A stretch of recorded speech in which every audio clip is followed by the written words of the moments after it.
focuses and make it come closer or go out or whatever. All right, chapter 12, Revelation chapter 12.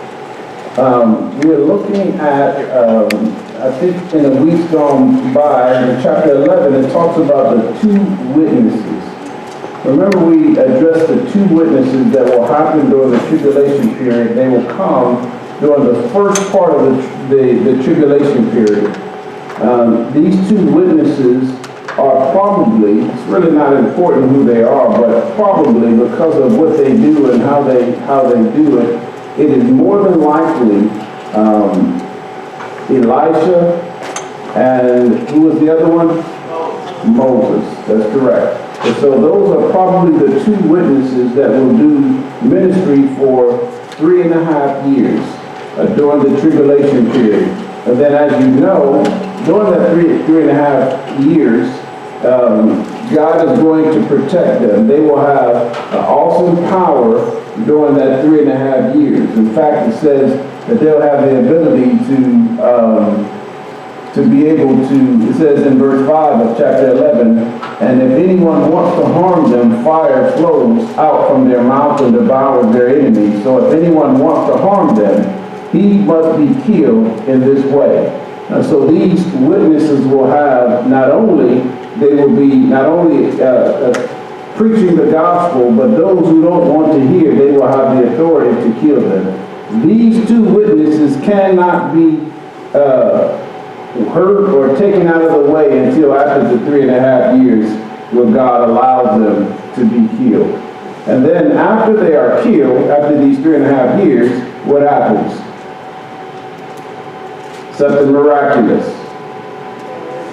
God raises them from the dead. And we talked about it. Now, this probably 30 years ago or 40 years ago or further back, this would have been an unfathomable idea for the world to be able to witness something like that. But in the age of technology, it's not out of human possibility for the whole world to be able to see these witnesses who are in the streets, laid out in the streets, dead. They're preaching and their message is not received, so now they are dead. God allows them to be killed, and then God raises them on the third day, and they are resurrected, and then they are ascended to heaven.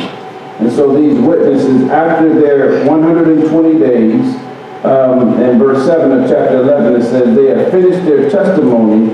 The beast comes up out of the abyss, will make war with them, and overcome them, and kill them. And so that brings us basically to verse 11 through 14, where it talks about these witnesses actually being resurrected. This is the second woe at the time that this takes place.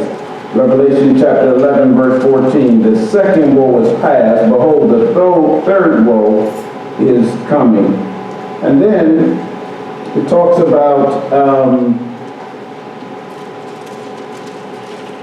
in chapter 12, he talks about these signs. I'm just kind of going through it to get us up to where we were.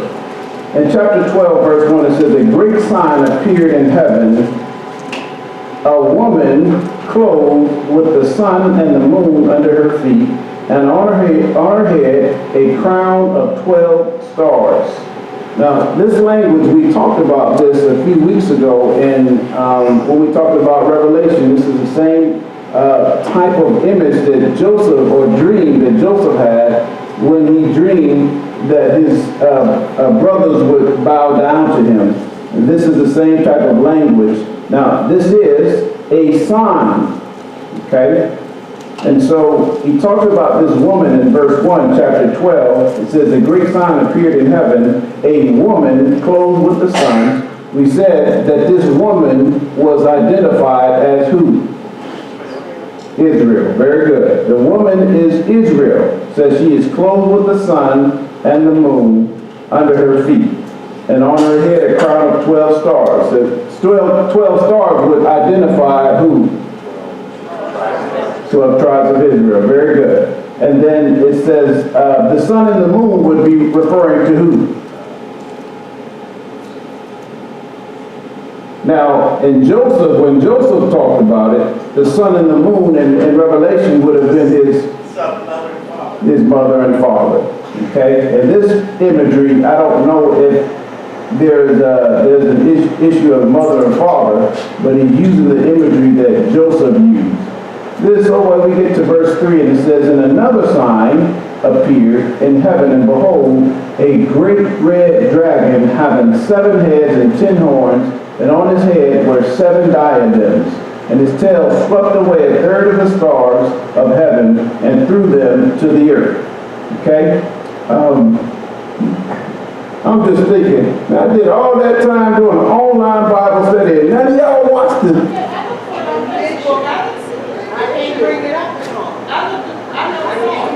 You don't save it when you go online? I do. Maybe I gotta send it to the Rising Star thing. And I looked for it several times. Did you go on my site? Yeah, I'm on the site. Okay, all right, Is it anyway. on Facebook? I messed it anyway. All right, so we're back. That was a commercial. Verse 3, "And another sign appeared in heaven, and behold, a great red dragon having 7 heads and 10 horns, and on his head were 7 diadems." Let's just look at verse 3. This great red dragon we identified as who? Satan. All right, the woman is who? Israel. The great red dragon is 7. It's Satan. And it says, and it has 7 heads. The 7, the head refers to what? No. The heads actually refers to the nations. Okay? And the 10 horns are referring to the rulers. So the heads refers to what? The nations. The horns refers to the rulers. And it says, and on his head were 7 diadems. Now, I don't quite know the significance of the diadems. It says it's figurative language depicting Satan's dominion. Okay? And so this is, of course, during the tribulation period, before the second coming, when Christ comes back, Satan is really in charge. And so in verse 4 it says, "In his tail," referring to the red dragon, who is who? It says, "In his tail swept away a third of the stars of heaven." Now the stars are referring to who? Fallen angels. Absolutely. The fallen angels. It says, "A third of the stars in heaven, and he threw them to the earth. And the dragon stood before the woman." The woman is who? Israel, who was about to give birth, so that when she gave birth, he might devour her child. Her child obviously is referring to Christ. Okay? This is not that difficult, right? Y'all with me? All right. It says in verse 5, and she gave birth, that is, she who is the woman, and the woman is who? Israel, and she gave birth to a son, a male child, Christ, who is to rule all the nations with a rod of iron. Okay, Christ as the reigning king. Okay, it says, and her child was caught up to God and to his throne. Then the woman, referring to who? The woman fled into the wilderness, where she had a place prepared by who? God. Now, again, we're in the tribulation period. The church has been called up. Okay? We do not believe that the church is active here during the tribulation period. The church has been called up. The church has been resurrected. Not resurrected, but raptured. The church has been raptured. It says, now, this woman, she flees into the wilderness, and she has a place prepared by who? Even in the midst of all of this chaos, and we've already talked about in the weeks that's gone by, we've talked about the third of the land, a third of the sea, and all of this devastation that's going on. God is still going to protect his people.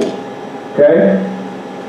It says, now this place is prepared by God so that there she would be nourished for 1,260 days. For the duration of the first part of the tribulation, God is going to protect his people. Amen. Now, all of them, not all of the Jews that will come to know Christ during the tribulation period will be protected. There will be some that will be killed as a result of their faith. We talked about that in the chapters gone by. Okay? Verse 7, it says, and there was a war in heaven. He's identifying this spiritual realm of war that's going to take place. He says there was a war, and this war took place where? It was in heaven. Michael and his angels were waging war with who? Satan, the dragon. The war is taken. By the way, are we in the war right now? Not in. We're in a spiritual war. Paul tells us that our struggle is not against what? Flesh and blood, but against principalities and powers and absolutely. So the war is still going on right now, amen? But not like it is here in Revelation. Does that make sense? During the tribulation period, because the church is caught up. He says, there's a war in heaven. Michael and his angels waging war with the dragon. The dragon and his angels wage war. The dragon, who is Satan, he has his angels also. He's got an army also. Amen? You realize that Satan, his demonic activity is alive and well even today? Amen. I mean, if you don't realize that, then when stuff happens, you're caught off guard. And so you've got to know that there is a spiritual realm where there is a dynamic that's taking place, and we don't see it, but we can definitely experience the impact of what's going on in the spiritual realm. Amen? He says, and they were not strong enough, that is, Satan's angels, they were not strong enough, and there was no longer a place found for them in heaven. And a great dragon, who was thrown down, the serpent of old, who is called who? So we see a few names for Satan. We see him identified as, first of all, in verse 9, what? Before that, it says that a great dragon was thrown down, the what? Serpent of old. Okay, this is referring to Satan. And when was he identified as a serpent? In Genesis, in the Garden of Eden. Okay? He says the serpent of old, who is called the devil, the diabolos, the accuser. He says he's called the devil and who? Same person. So when you talk about the devil, you're talking about Satan. When you talk about the serpent, you're talking about Satan. You talk about Satan, you talk about the devil. They're all one and the same. Okay? And it identifies one of the main characteristics of him, and that is, it says, who does what? Deceives. The nature of Satan is to try to emulate what God does, but he does it in a deceptive way. Y'all get that? No one, and maybe the imagery of the devil being someone in a red suit, it comes from the idea of him being a red dragon. But the nature of Satan is deception. Yeah, and he can wear a dress too. Yeah, he can wear a dress. In fact, he uses many. He got a nice. Yeah, absolutely. You say what?